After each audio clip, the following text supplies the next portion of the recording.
The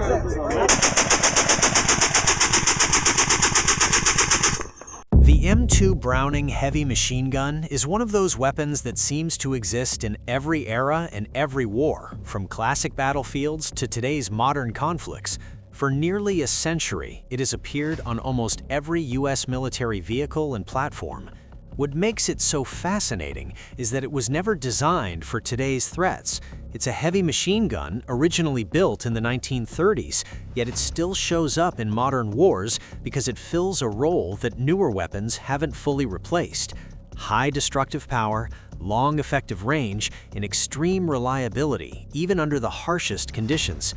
Still, a big question always remains. Should a century-old design continue serving on the front lines, or is it finally time for a lighter, smarter, and more efficient replacement? If you want to understand why this old machine gun is still mounted on American vehicles and aircraft, and whether anything in the future can truly replace it, let's dive deeper. What is the M2 Browning machine gun? In the simplest terms, the M2 Browning is a rugged, hard-hitting 50 caliber heavy machine gun that has served as a core US military weapon since the 1930s. If you've ever seen a massive gun mounted on a Humvee, on the door of a helicopter, or on top of a tank turret, there's a good chance it was an M2. It fires the famous 50 caliber BMG, or 12.7 x 99 mm round, a cartridge that looks almost absurdly large when you see it in person. But behind that size is serious power, built for missions where lighter rifles and machine guns simply can't do the job. In simple words, the M2 Browning is a problem solver. When you need to punch through vehicles, suppress targets at long range, or give a convoy real authority when danger appears, the M2 steps in and instantly makes the situation serious. Why is the M2 Browning considered a heavy machine gun? The heavy machine gun label isn't only about the weapon's weight, although the M2 is definitely not lightweight. The real reason comes down to its caliber and battlefield role. The .50 BMG round delivers energy that can't be compared to medium machine guns like the 7.62 M240. That extra power allows the M2 to hit targets that smaller weapons struggle with: vehicles, walls, fortified positions, and distant threats. There's also the physical reality. The M2 usually needs a solid mount, tripod, turret, vehicle, or something similar because the recoil was brutal. Depending on the configuration, the gun itself typically weighs around 80 to 90 pounds, 36 to 41 kilograms. In other words, the heavy machine gun title means the M2 sits in its own category, somewhere between standard machine guns and dedicated anti-materiel weapons. It's basically a bridge between conventional firepower and equipment-destroying firepower. The origins of the M2 Browning. The story of the M2 Browning goes back to John Browning, who was essentially the rock star of early 20th century firearms design. Near the end of World War I, the US Army realized its machine guns lacked the power needed to deal with new threats like armored vehicles and aircraft. So John Browning was tasked with scaling up his successful designs into something much bigger. That path eventually led to the .50 caliber concept. Early versions weren't perfect, and even the ammunition needed major redesign before it reached the performance the Army demanded. But once the famous .50 BMG cartridge was finalized, the M2 took its final form, a weapon built for long range, extreme reliability, and raw stopping power. Even back then, it was clear Browning had created something that wasn't going to disappear anytime soon, though even he probably never imagined his design would still be dominating battlefields nearly a century later. The M2 from World War II to today.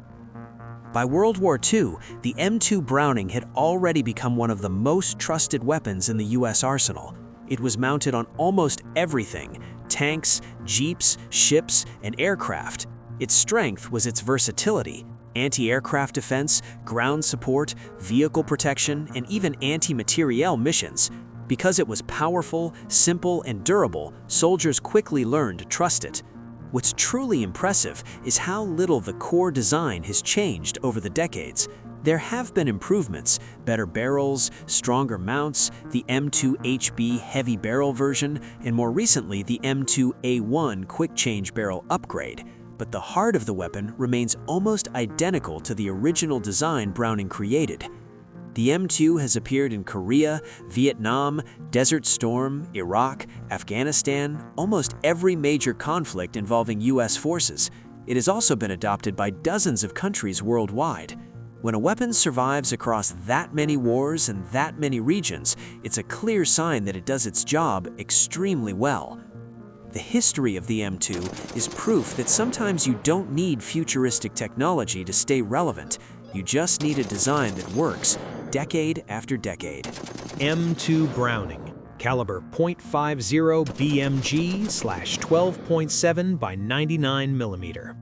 The M2 fires the legendary .50 BMG 12.7 by 99 mm cartridge, a round so powerful it almost feels like its own category.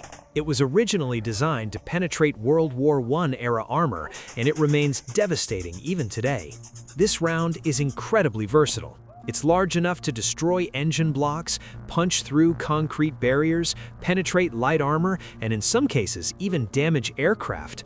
The .50 BMG sits in a unique middle ground. It's not artillery, but it's far beyond what most rifles or machine guns can deliver. Thanks to its high penetration and ability to retain energy at long distances, it remains one of the most respected heavy rounds in modern warfare. M2 Browning weight and dimensions. The M2 Browning itself weighs about 84 pounds, 38 kilograms, and once you add a tripod or vehicle mount, the total weight easily reaches 128 pounds, 58 kilograms, or more. This is not a weapon you casually carry on your shoulder. With an overall length of around 65 inches, 165 centimeters, and a 45-inch barrel, it has an unmistakably industrial look that instantly tells you it was built for serious, sustained firepower. If someone saw it for the first time, they'd probably assume it belongs on a ship or armored vehicle, and honestly, they wouldn't be wrong. M2 Browning fire rate. On paper, the M2 Browning fires about 450 to 600 rounds per minute, but in real combat, crews don't simply hold down the trigger non-stop. The gun heats up fast. It's a .5 caliber machine gun after all, so gunners usually fire controlled bursts to manage heat and prevent the barrel from warping. Upgrades like the M2A1 quick change barrel have improved heat management, but the core principle remains the same. Fire smart, protect the barrel, and the weapon will take care of you. M2 Browning range and effective distances. The M2 Browning has an impressive reach. Its maximum range is around 4.2 miles or 6.8 kilometers, though that's simply how far the bullet can travel, not a realistic engagement distance. Its effective range against soft targets is about 1,800 yards, or 1,646 meters. Against light vehicles, the .50 BMG can disable targets well beyond 1,000 yards, depending on armor type. Historically, the M2 was also effective against aircraft within roughly 2,000 to 2,500 yards, or 2 to 2.3 kilometers, depending on speed and altitude. In practice, crews operate within ranges where they can identify and track targets properly, but knowing the M2 can reach so far creates a powerful psychological effect because no one ignores a 50 cal in the area. Is the M2 really as durable and reliable as people say? Yes, absolutely. The M2 Browning has earned a legendary reputation for durability because it was designed in an era when weapons had to survive mud, sand, freezing temperatures, and brutal battlefield conditions. Even today, it seems to shrug off those environments like they don't matter. Its reliability comes from a simple, tough mechanism with no delicate systems. As long as the crew follows basic maintenance, lubrication, cleaning the feed path, watching barrel heat, and routine checks, the M2 runs like industrial machinery. Nothing about the M2 feels fragile. It's built like thick steel equipment meant to last decades, and that's exactly what happened. That's why many militaries still trust it today. It delivers reliability in the most predictable way possible. Does the military still use the M2 Browning? Yes, very much. Despite being nearly a century old, the M2 remains everywhere. The US military still uses the upgraded M2A1 version, mounted on Humvees, JLTVs, Strykers, MRAPs, helicopters like the Black Hawk and Chinook, and even Navy vessels. If something has wheels, tracks, rotors, or a deck, there's a strong chance an M2 is bolted to it. And it's not just the US. Many NATO and allied countries still use their own versions, including the UK, Canada, Israel, South Korea, Poland, Australia, and Indonesia. There's a quiet irony here. Militaries have spent billions developing new weapons, but the old .50 BMG Ma Deuce continues to survive. And the reason is simple. Nothing has fully replaced its unique balance of lethal power, durability, and flexibility. Attempts to replace the M2 and why they failed. Over the years, several programs tried to replace the M2, but none truly succeeded. One of the most notable attempts was the XM806, a lighter .5 caliber machine gun designed to reduce recoil and simplify maintenance. On paper, it looked promising, but in practice, it didn't offer enough improvement to justify replacing a weapon that already worked perfectly.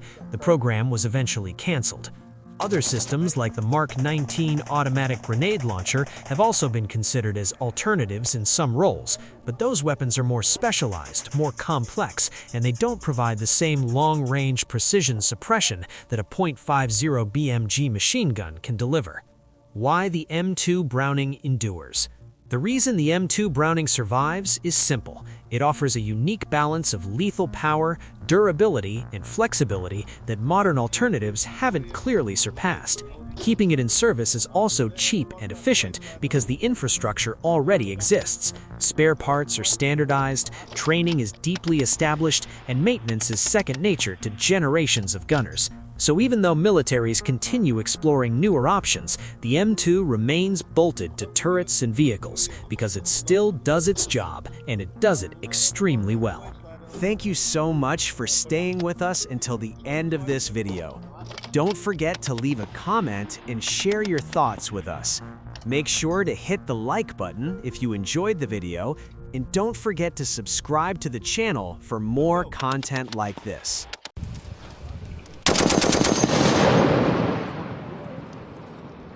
If you're going to do AP gunner, don't you...